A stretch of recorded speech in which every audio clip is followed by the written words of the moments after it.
Do you remember during the election when Donald told a bunch of people at one of his rallies that in 4 more years they're not going to need to vote anymore? Yeah. Well, hopefully that wasn't predictive. But as far as he's concerned, he doesn't want your vote. He doesn't need your vote.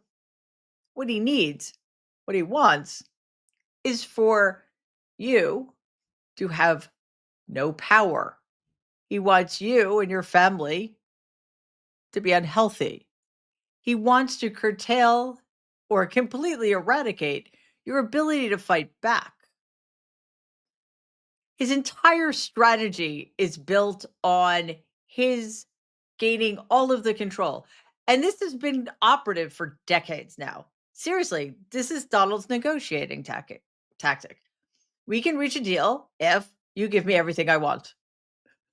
And if you don't agree to that immediately, I will threaten you. I will outlast you, I will impoverish you, or failing all of that, I will hold my breath until I turn blue and throw a temper tantrum. You know, great deal maker. So now, whether it's gutting workers' rights or sabotaging public health or turning social media into a propaganda machine for fascists, the goal is the same: keep you weak, keep you tired, keep you sick, keep you poor. It's very difficult to resist when you're all of those things, but even just being tired makes it hard. And sort of the endless cycle of news, the onslaught, as it were, is exhausting. So obviously, Donald Trump is the most incompetent person who's ever lived. The fact that this idiot has been allowed so spectacularly to fail upward for 7 decades now, well, maybe not seven, but close, at least 5.5 decades now, is something that should be beyond our comprehension because he is so obviously inept. But some of this is also by design because he does have a fairly high functioning lizard brain. So, what's this all about? Well, cult leaders and authoritarians have a playbook. Now, whether or not Donald's a cult leader, we'll get to later, and he's certainly an authoritarian wannabe, and he does follow some of the same rules in said playbook. For example, cult leaders and authoritarians deprive people of their resources, they isolate them from support, and they flood them with chaos until they're too drained to fight back. Because if you are constantly dealing with an onslaught of information, if you are constantly feeling as if the earth is shifting beneath your feet because of all the chaos and confusion going on around you, you're not going to have the energy to be aware enough to see what is actually going on around you and what exactly is happening to you. So, how is it that somebody as inept, who is such an incredible loser, has been able to accrue this kind of power? Because honestly, for those of us who are sane, it is very difficult to realize that for tens of millions of people, Donald has a charisma that is really not just appealing to them, but it sucks them in. And again, as unlikely as that seems, he really does have that thing. I've seen it. Obviously, I'm not susceptible to it, but I've seen it. And then, of course, there's this sort of irony that Donald, who is among the most manipulable of men, you see it all the time. People who are stronger, smarter, more everything than he is, just know how to play him. So, how is it that he can manipulate so many people? Well, and I confess, this shocked me when I first realized it 10 years ago. There are a lot of people on this planet who are even weaker than he is. And I don't mean that characterologically. Nobody's weaker than he is, but he is propped up by so much external power and support and enabling that it definitely gives him an edge over his rubes. So we've seen this before. I want to break down exactly how Donald and the Trump regime are going about dismantling our ability to push back against every illegal and unconstitutional constitutional thing they're doing. First off, we're seeing these mass layoffs in the federal government. That tens of thousands of people are being removed from lifelong civil service careers, and it is devastating on a human way and in an economic way, and it's we are going to see this play out over a very long period of time. But just focusing on the individual for a second, if you're constantly worried about paying your rent or paying the groceries, which are getting more expensive by the day, how can you fight back? You are literally too invested in the day to day to have the wherewithal to worry about anything else that's happening. So Donald is gutting jobs that have heretofore been stable and reliable and something people can com- count on, while ensuring fewer and fewer pathways to economic security. Because, as far as he's concerned, the only people who should have economic security, well, there's only one person, and it's him. On February 27th, his administration ordered another round of mass layoffs in federal agencies, part of a calculated effort to create instability and fear among workers. If you're scared of losing your job, you're much less likely to challenge those in power, right? Watch this. The Trump administration directing all federal agencies to submit plans for large-scale layoffs and restructuring by March 13th. We're cutting down government. We're cutting down the size of government. We have to. We're bloated. We're sloppy. Thousands of probationary workers have already been fired. The president saying the Environmental Protection Agency could cut 65% from its workforce. We're going to speed up the process, too. Some agencies have reversed course. One day after the Department of Veterans Affairs cut $2 billion in contracts, the department reversing some cancellations that may have affected medical care and benefits for veterans, including safety inspections at VA medical facilities and supporting cancer programs. Bloated and sloppy. Donald, I have told you this many times in the past. You really have to cut out the negative self-talk. It's not good for you. All right, but the point is that by threatening in this way people who are still in their jobs in the civil service, in the federal workforce, and they're being threatened by watching people around them getting fired without cause, which is illegal. They're being threatened by being told they have to submit paperwork that is both demeaning and useless. They're being threatened by knowing that the people coming in to take over these agencies are loyal to Donald Trump, not to the Constitution, who do not honor the oath these civil servants took, even though these civil servants honor it themselves. So it's becoming an increasingly untenable position, and people are going to have to make a decision at some point. Can I go along to get along? Can I continue even if I'm doing good work? If I'm still being allowed to do good work in my capacity? One, will they allow me to keep doing that? Or will I be forced to take on other tasks that are repugnant to me? Or will I suddenly realize that it's not worth it anymore? I cannot do this good work in service to a fascist regime. That's where a lot of people are. But in the meantime, people need to keep their mouths shut and their heads down. So, the Trump regime's newest memo demands that agencies identify non-essential workers for termination, as if nobody's ever thought of that before. This, of course, disproportionately impacts lower income employees and those in public service roles. So here's what we're seeing. Social Security and government layoffs, especially in Social Security. I mean, they're looking at up to 50% cuts. It's terrifying. Environmental cuts and corporate influence, job market, and economic concerns. Those are the big categories. This is having massive effects on the job market. It's creating fear among the working class, and the cracks are already starting to show. The number of Americans filing for unemployment for the first time rose by 22,000 to 242,000 for the week ending February 22nd.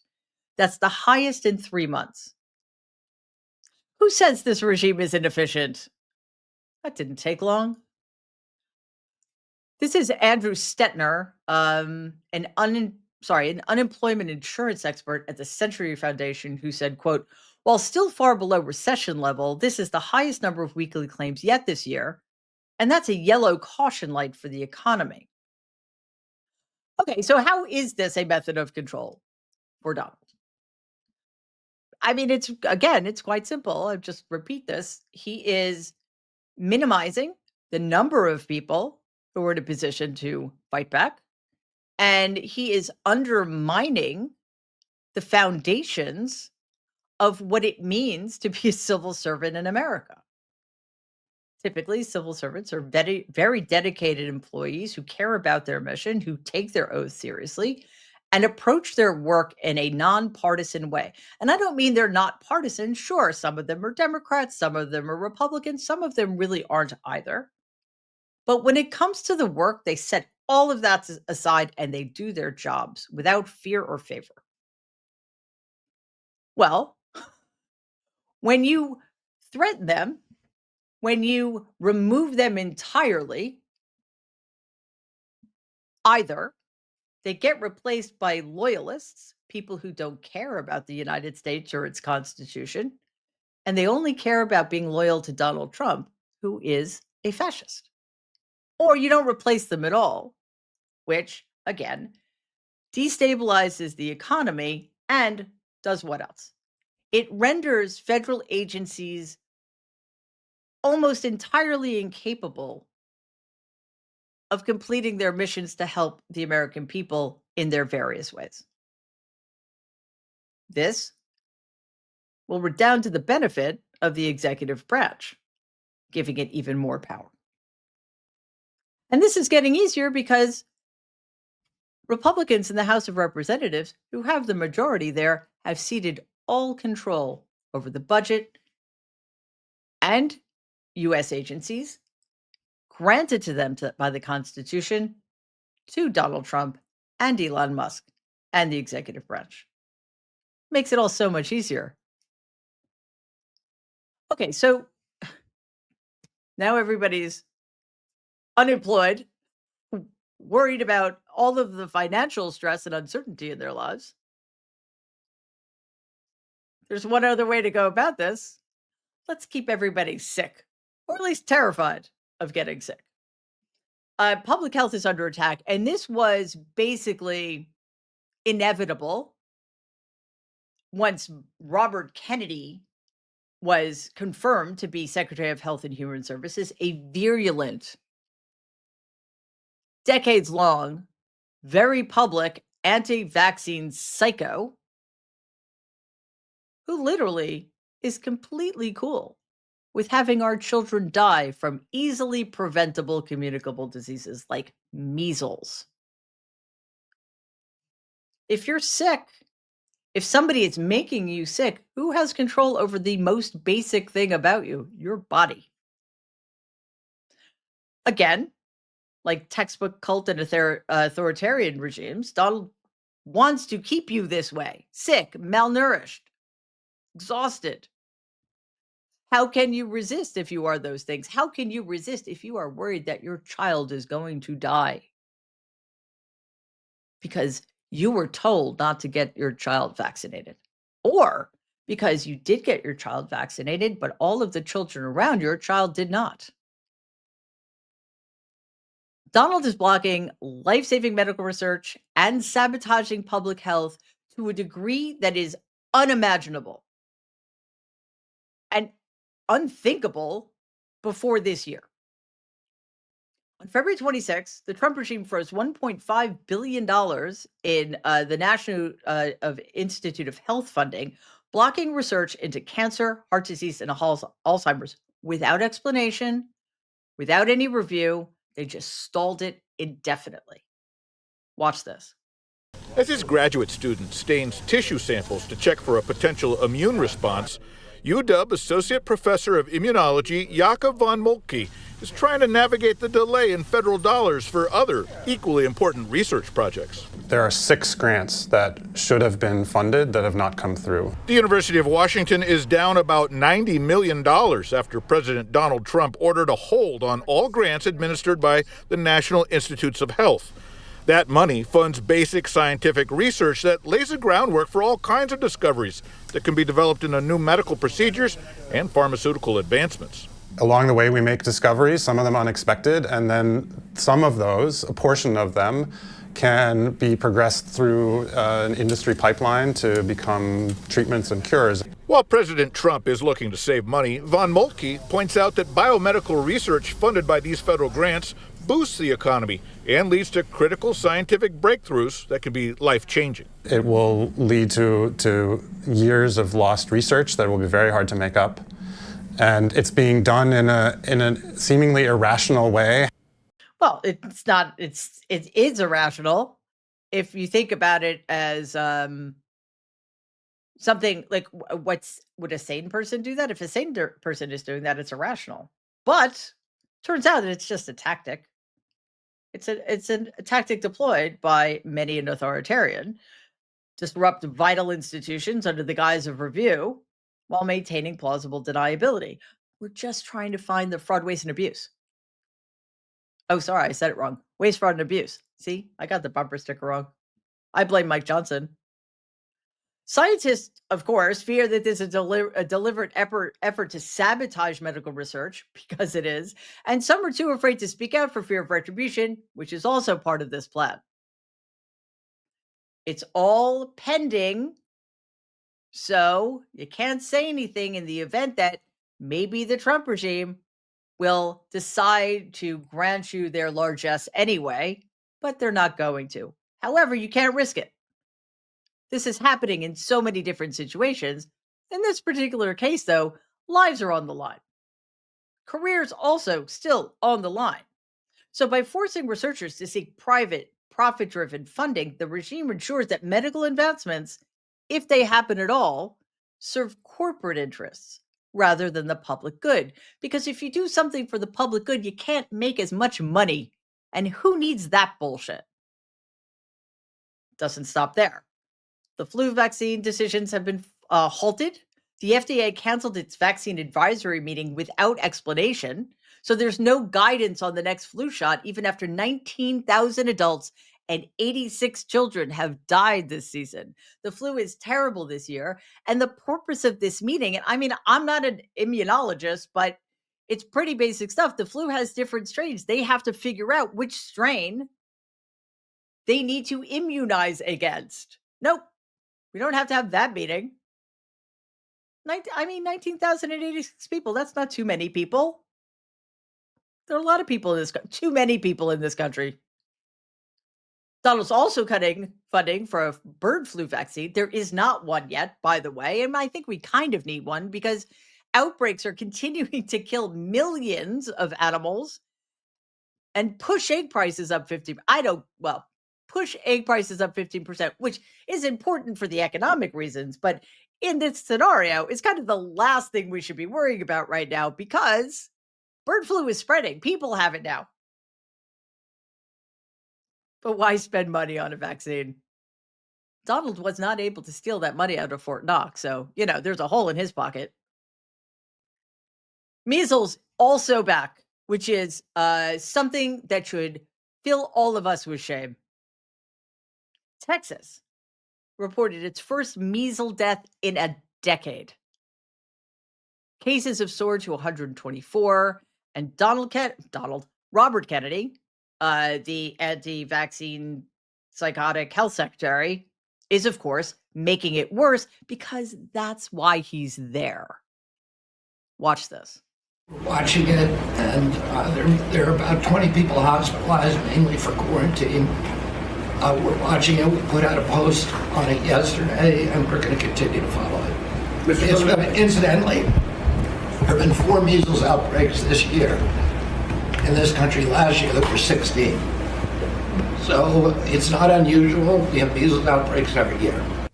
Well, no, that's not quite true. Actually, first of all, it's only February, but it is highly unusual. A child is dead from a disease that has not killed anyone in this country for 10 years. That is unusual.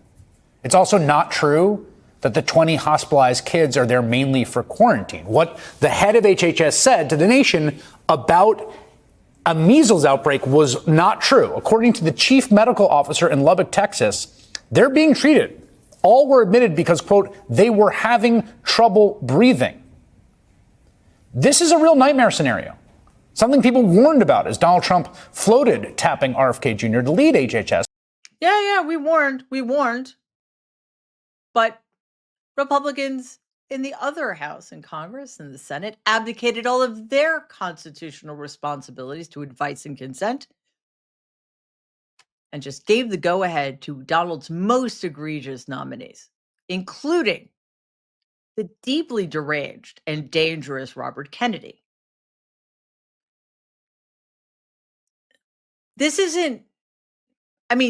new, right? 4 measles outbreaks in 2 months, 1 death of a child, first death in a decade. That is not supposed to happen. It's also going to get worse. That is inevitable. Because what's important to point out is the county that is ground zero for this measles outbreaks is one of the most unvaccinated counties in the country. Almost 19% of people in that Texas county did not vaccinate their children. Shame on you. But it's all of a piece with how Donald handled COVID. Remember that? Remember that? Denial, lies. It'll be gone by Easter or Memorial Day. It's not as bad as you think. It's only killing black people in blue states. Cool. He couldn't be wrong about it, so he let Americans die needlessly. Mature people, when they realize that they've made a mistake, course correct. Donald can't do that. There was an election coming up. He had to be strong. He had to be right. So he lied to us. He lied to all of us. He withheld necessary medical equipment from states that wouldn't kiss his ass sufficiently. And he let us die horribly. Because he made this simple calculation. Thankfully, it was a wrong one, but it has reverberated in the years since then, and here we are now. He believed that if he could divide this country by convincing his base that worrying about COVID made you a weak, pathetic liberal, that wearing a mask was the mark of a coward, then we would never be able to unite as a country against our real enemy, which should have been COVID. That was very destabilizing for this country, and we have not yet recovered. All part of the plan. But you can't call Donald a cult leader. I mean, yes, his followers are cultish for sure, but cults are closed systems. Like cults make sense to me. It is you go into a cult, they kind of surround you. And again, it starts as something you think is good. I am going to improve my life in whatever way this organization has to offer me. And slowly over time, you get acculturated. Certain demands are made of you that seem weird maybe, but they're not a big deal. So you go ahead and you agree. And then it's something else. And then suddenly, next thing you know, you're sleep deprived, you're not eating, you are running on fumes, and potentially a victim in a sex cult. Things like that happen. Or a victim in a religious cult that is going to ask you at some point for your God to kill yourself. These things happen. I get it. That makes sense to me. America is not a closed system. However, when you consider that we have become so isolated and separate from difference, especially people who live in very red places.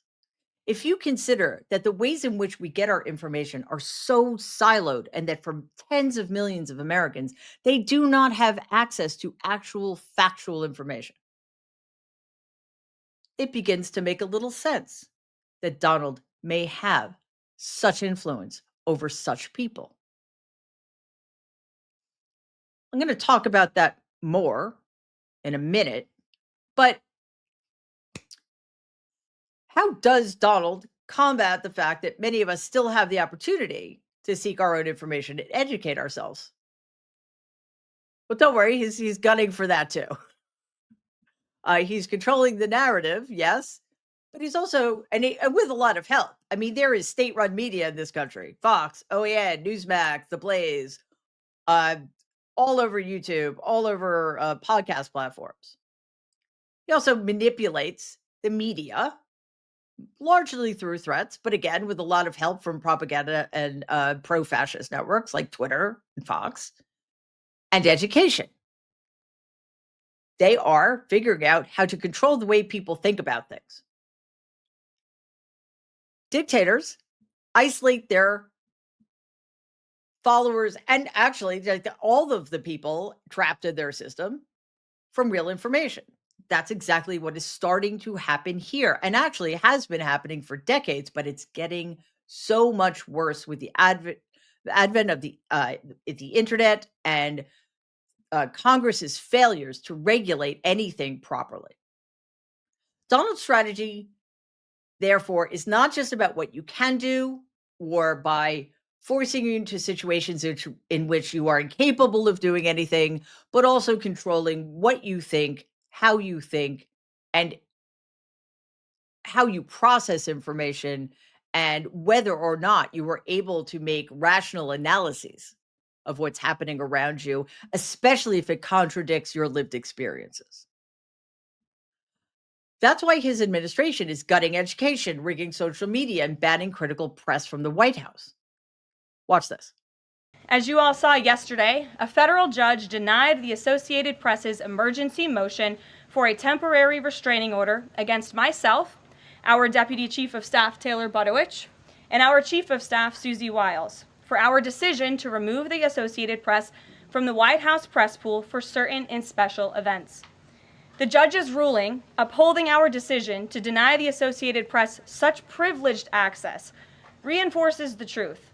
Asking the President of the United States questions in limited spaces such as the Oval Office in Air Force One is a privilege that unfortunately has only been granted to a few. As you all know, for decades, a group of DC-based journalists, the White House Correspondents Association, has long dictated which journalists get to ask questions of the President of the United States in these most intimate spaces. Not anymore. Moving forward, the White House press pool will be determined by the White House press team. Legacy outlets who have participated in the press pool for decades will still be allowed to join. Fear not. Wow, she's so magnanimous. I know it's not the most important thing, but it just kills me anytime these people get a victory. And this victory, I mean, I know it's not a done deal yet, but the fact that this seemed like an incredibly clear violation of the First Amendment, and the judge seems not to have understood that, is alarming. Donald appointed him, so I guess I shouldn't be surprised.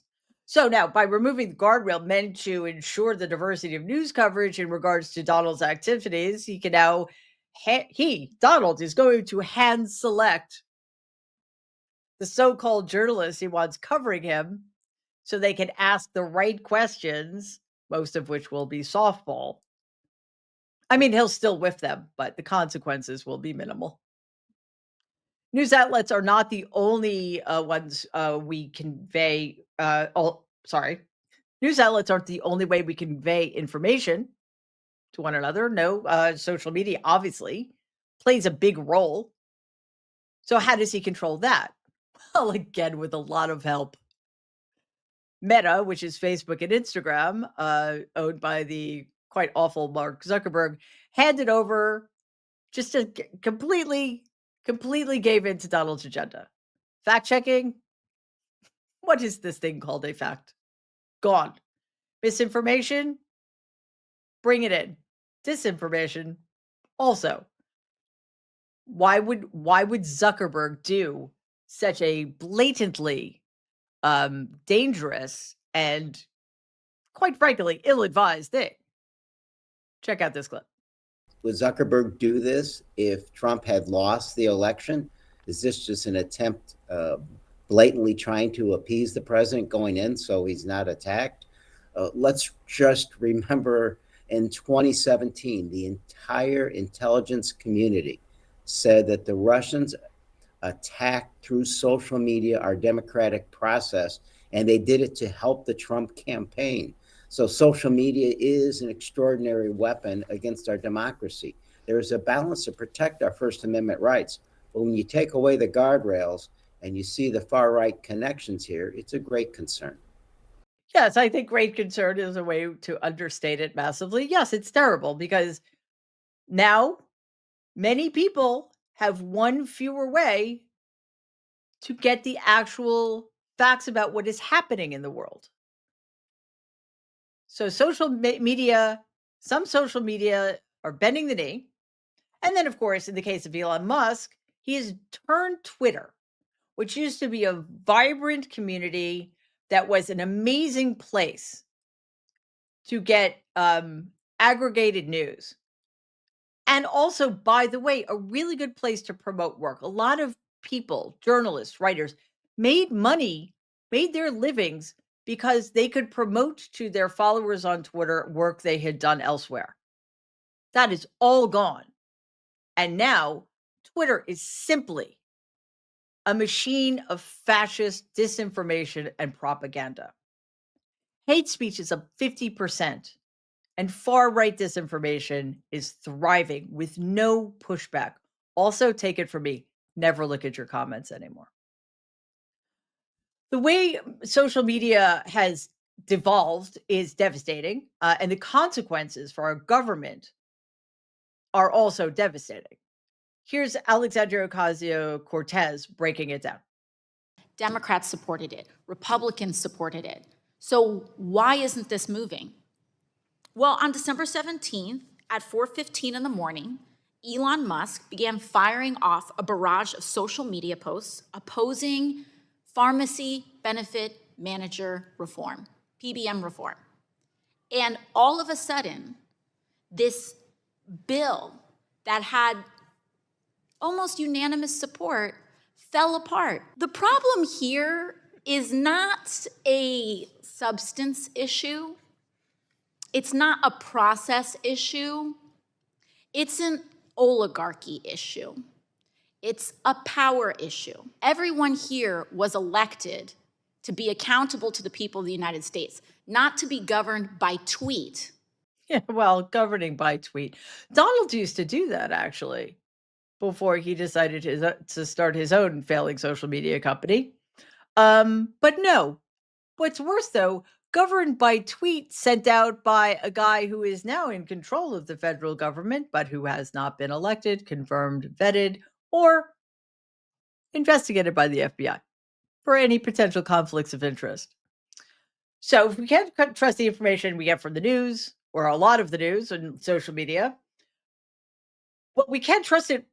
We can't trust what we're hearing from this government, from this regime.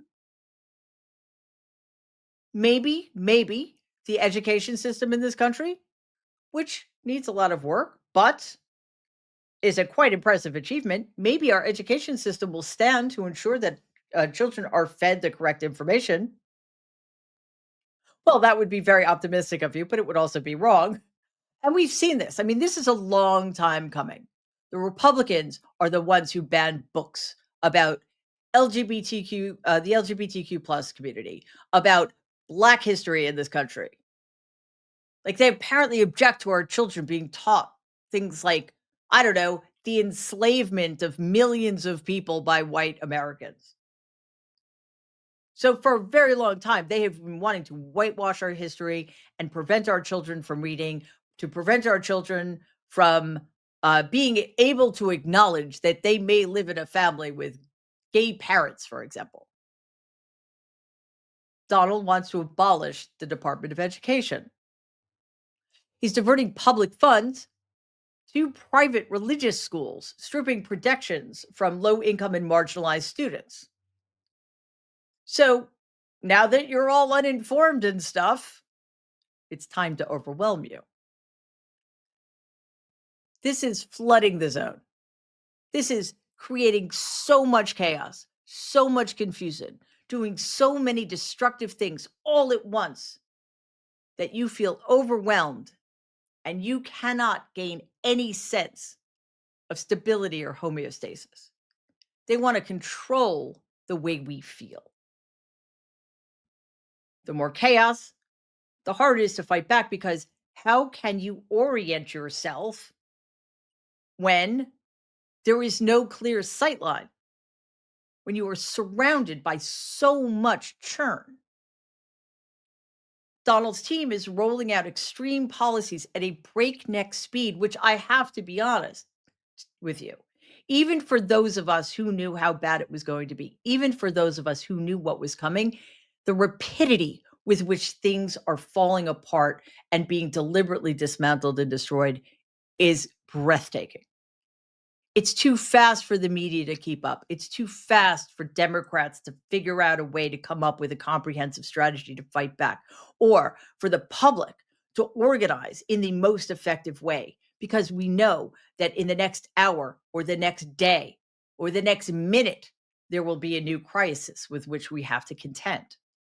This is a deliberate tactic, as I said, flooding the zone. It's a propaganda strategy used by authoritarians to exhaust their opposition and ensure that the worst policies stick. Watch this. Creating news by the truckload has always been part of the game plan. All we have to do is flood the zone. Every day we hit them with 3 things. They'll bite on one and we'll get all of our stuff done. Bang, bang, bang. Bang, bang, bang. Steve Bannon, 2019, classic. 6 years later, that tactic, flooding the zone, is in full swing again. In a pattern eerily similar to the first administration, people around the president spent today trying to say he did not actually say what he said, or if he did, his words did not mean what those words actually mean. Those same people said what he said was brilliant, by the way. Yeah. It's don't take him seriously, take him literally, or don't take him literally, or take him seriously, or whatever. It is not just the speed, though, with which things happen. It is the constant, overwhelming stream of ad hominem attacks, degradations, smears against the most vulnerable among us, immigrants, people in the LGBTQ plus community, and anybody who opposes him, anybody who stands up to him, not to attack him, but to speak the truth. That is among the most dangerous things you can do in the Trump regime. So by keeping the public in a state of panic, Donald is making sure that his policies reshape the government before they can be meaningfully challenged. So, are they being challenged? Yes. There are so many lawsuits right now, I have lost count. I worry that we're going to run out of judges. But that is a process that takes time. In the meanwhile, while judges are pondering, a lot of this, by the way, is unprecedented. A lot of this is uncharted territory. So maybe it's going to take a little more time to ponder. I don't see the sense of urgency at any rate. So the Trump regime will continue its dismantling. They will continue to engage in illegal and unconstitutional activities that will require even more lawsuits. And then what? A ruling will come down telling them to stop what they're doing. And he's going to say, you and what army?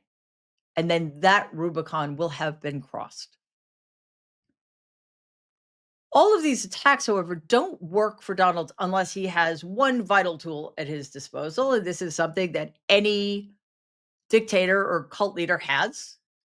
And this is an army of sycophants to do their bidding, to drink the Kool-Aid, to accept anything you tell them, no matter how obscene, no matter how unreal, no matter how crazy.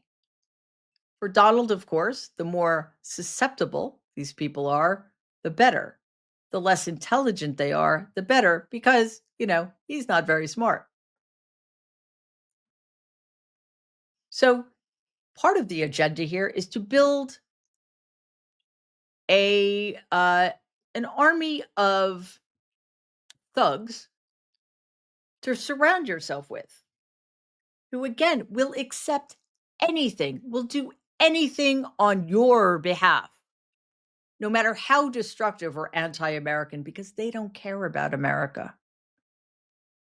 They only want to live in the world that Donald Trump creates for them, which is a horrifying thought.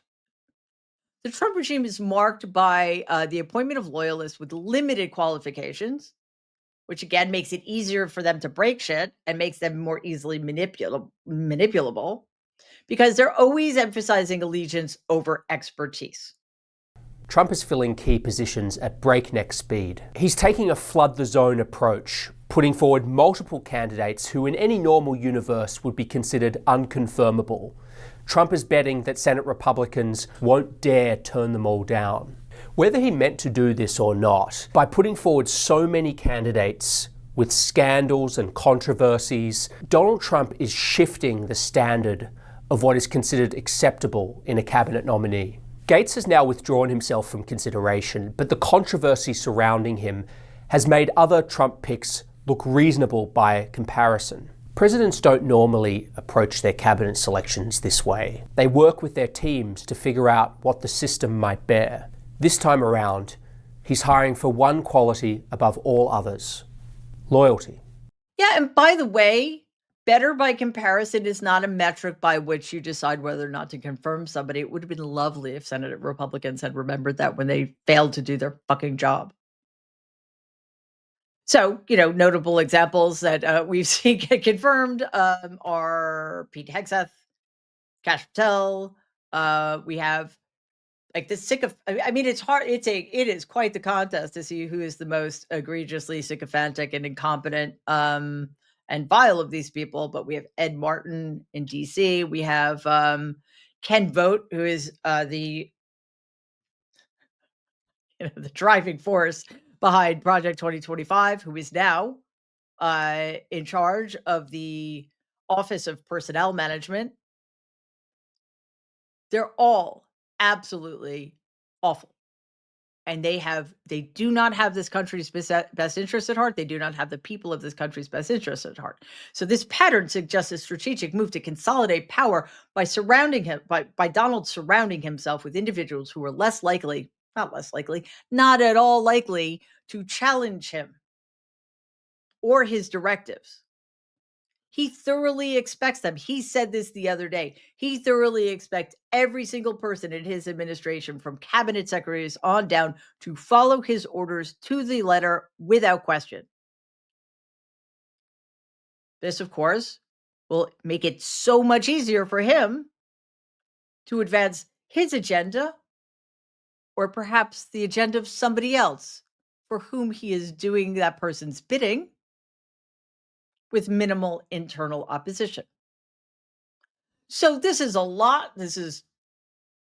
We're in a dark place here. And it seems unfathomable that we could have gotten here so quickly. But it has not been quickly. This has been happening over 10 years. I'm just going to start with 10 years, when Donald became the nominee to be the Republican candidate for the presidency in the 2016 election. I mean, a lot of us understood who he was. I thought it was absurd. Although the fact that he had a greater than 0% chance of winning the general election kind of, sent chills down my spine. But again, I just never in a billion years thought that people would buy what he had to sell. Tens of millions of people thought otherwise, because they had bought into a myth that had been created by my grandfather almost 80 years ago. And if you remember, yes, Donald said some offensive things, but you know what? Within the context of white America, his racism was pretty mainstream. He was just more open about it than most politicians bother to be. So he, over the course of time, and part of this is because of how unconstrained he was, how he never ever was held accountable for anything. You try something, Maybe it's a little risky. Oh, look, it works. I pushed the envelope. I'm going to try something more. That's part of it. But the other thing is he has these two tactics that he's used for a very, very long time now. So he's quite expert at deploying them. The first one is micro concessions. And that is when he asks somebody to do something that may make them uncomfortable, but he also makes them feel like he deserves it from them. So they're willing to overcome their discomfort to do that for Donald. Let me give you an example. Back in the mid 90s, I was, for the first and only time, on Donald's private plane.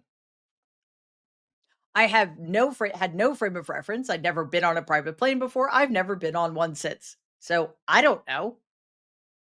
We're heading down to Mar-a-Lago, which was before it was a club. It was still disgusting and awful, but at least it was quiet. Anyway, I get on the plane and Donald comes over to me and he says, like, almost with some anxiety, "This is great. Isn't this great?" And I think to myself, it's fine. I don't know. But he was so desperate for my affirmation that I lied to him and I said, "Yeah, Donald, it's great." And it made him happy. I didn't want to hurt his little feelings. But that's how it starts. Thankfully, I am not now, nor have I ever been susceptible to him. So that was it. But with other people he feels may be of use to him, people he intuits are susceptible to him, he asks more, he asks more, and he asks more. So we are now at the point 10 years later where he can ask people to betray the Constitution, to betray their oaths, to commit treason, to harm people so grievously, all for the sake of assuaging Donald's extraordinarily fragile ego. And then, of course, there are the microaggressions. That doesn't start with a big ask either. At the beginning, it could be something like, I'm at a rally. There's somebody being disruptive. And Donald can just say, "Get him out of here." And then next, he talks to a bunch of police officers. And he says, "Hey, guys, when you apprehend a suspect and you cuff him and then you put him in the car and you kind of put your hand over his head to protect it? You don't need to do that." And then somebody else disrupts another rally and Donald urges somebody, "Beat him up. I'll pay your legal fees." And here we are, 10 years later. Terrorize brown people, strip them of their rights, fly them to Guantanamo Bay, incarcerate them. Do not let them see attorneys.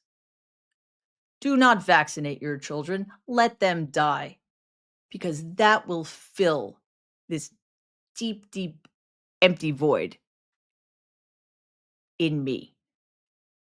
But of course, it won't. None of that will fill anything, because he is beyond redemption. He is beyond hope, which means that he's going to keep trying because he's not aware of any of that. So look for it to get more dangerous. Look for him to ask for more. Look for him to ask people to give him more, to sacrifice more, to let more blood. For what? For the future of this country? For the future of our children?